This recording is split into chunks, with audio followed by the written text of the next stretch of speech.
Estamos de volta com o Pensamento Jurídico, uma produção da Mages. Hoje estamos discutindo o Estatuto da Igualdade Racial, sancionado no mês de julho passado.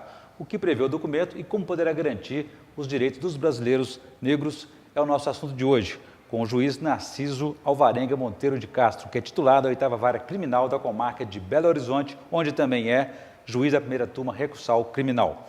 Doutor Narciso, a gente encerrou o bloco passado na questão criminal. Como é que a gente pode distinguir, como é que o juiz distingue aquelas manifestações de rotina, corriqueiras, que são também racismo, que demonstram aquela impregnação que nós falamos da questão da nossa cultura do racismo? Como é que distinguir uma coisa do crime, exatamente? Na verdade, vai depender muito da questão do ofendido. Aquilo que a pessoa sentir como uma ofensa grave, né, ofensa à sua pessoa, à sua dignidade, relacionada com a questão da cor, ela vai passar isso provavelmente para um profissional do direito, né, que vai analisar se essa conduta configuraria um crime previsto na legislação penal ou não, que forma de injúria que ela teve. A partir daí, ela pode ter duas formas de atendimento. A questão criminal e a questão de uma indenização civil, por exemplo.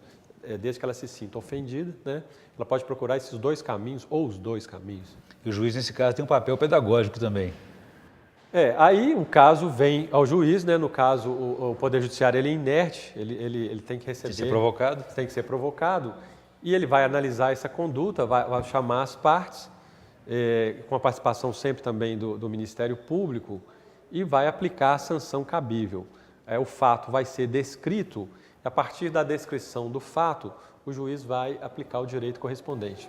E é como o senhor falou, a divulgação, a educação, porque identificamos o racismo, identificamos um problema e precisamos melhorar nossas relações. No entanto, aí é discutir, ampliar esse conceito também, esse novo conceito. Porque não adianta que só os profissionais da área tenham conhecimento e a população em geral não, porque se fosse assim, a população não buscaria a ajuda necessária. E é bom que se frise que quem não tiver condição econômica, existem as defensorias públicas com excelente qualidade, podem procurar as defensorias públicas ou até mesmo o Ministério Público diretamente. E é por isso também que esse novo texto prevê ações afirmativas para os negros. O que significa isso?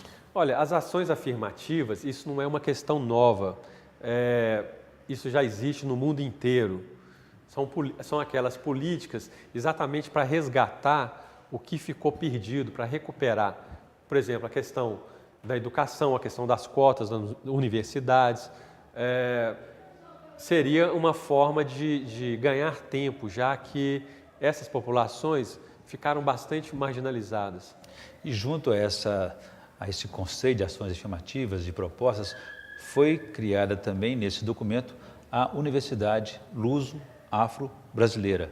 O que representa isso? O que ela pode promover? Olha, essa universidade seria interessante, porque também está previsto no Estatuto a questão religiosa, né? A possibilidade dos cultos africanos serem mais valorizados, tem a questão também... manifestações culturais, de forma geral. Manifestações culturais. Então, essa universidade ela vai ter uma previsão de 50% das vagas para estrangeiros. Então, provavelmente vai ter um intercâmbio. Quando se fala em intercâmbio aqui no Brasil, primeiramente você pensa com intercâmbio com a Europa, com os Estados Unidos, e não com intercâmbio, por exemplo, com os países da África. Então vai ser importantíssimo, porque a população brasileira vai ter um contato também com as suas origens, vai ter um contato com a situação hoje, e não simplesmente com o livro de história. Por falar em livros de história, terá também disciplina obrigatória nas escolas sobre a história dos negros, né, toda essa questão... Muito interessante. Doutor Narciso, vou fazer um breve intervalo só para mim fazer a indicação de leitura para os nossos telespectadores. Por favor.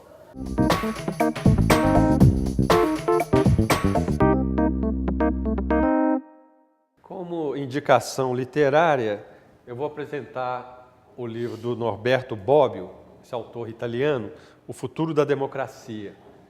Não é uma obra recente, mas podemos dizer que seja um clássico da literatura. O autor Norberto Bobbio, ele foi um político, ele faleceu em 2004, não tem tanto tempo assim, foi senador vitalício pelo Partido Socialista e eu vejo essa obra como importante, somente agora na época que vivemos, né, de eleições, para uma maior conscientização de todas as pessoas. É bastante didático, são várias é uma antologia, uma reunião de trabalhos e que a gente vê que ela está bastante moderna para os dias atuais. Ok, muito obrigado pela indicação. E a relação política ela é presente na vida dos cidadãos. Até o Estatuto da Igualdade Racial representa um passo a mais nessa relação política, da organização política da sociedade. Assim, A democracia ela se faz no dia a dia. E eu acredito que na questão brasileira, a nossa democracia ainda está um pouco imatura, um pouco jovem. Então, tudo que a gente puder fazer para melhorá-la, eu acho que seria uma obrigação nossa. seria mais um passo.